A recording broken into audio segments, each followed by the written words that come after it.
တရားအနေနဲ့ဆရာနေပြီးရှင်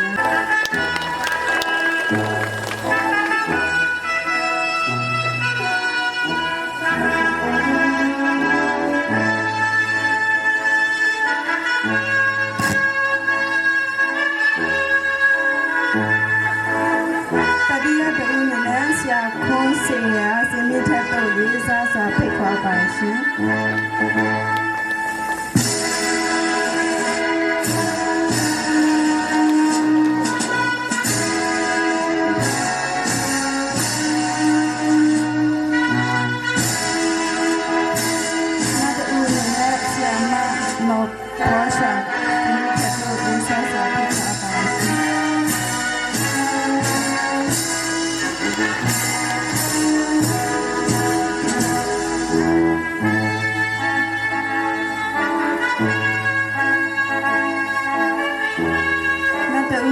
ဆရာမရီရီဝါစင်ထက်တဲ့လေးစားစာဖိတ်ခေါ်ပါရှင်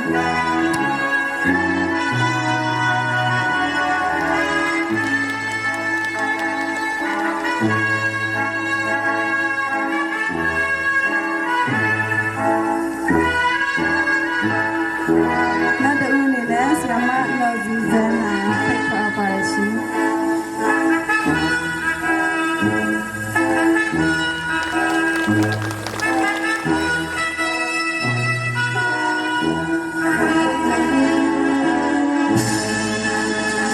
နောက်တစ်ဦးအနေနဲ့ဆရာမမော်စီမဲအားစင်မြင့်ထက်တို့လေးစားစာဖိတ်ခေါ်ပါရှင်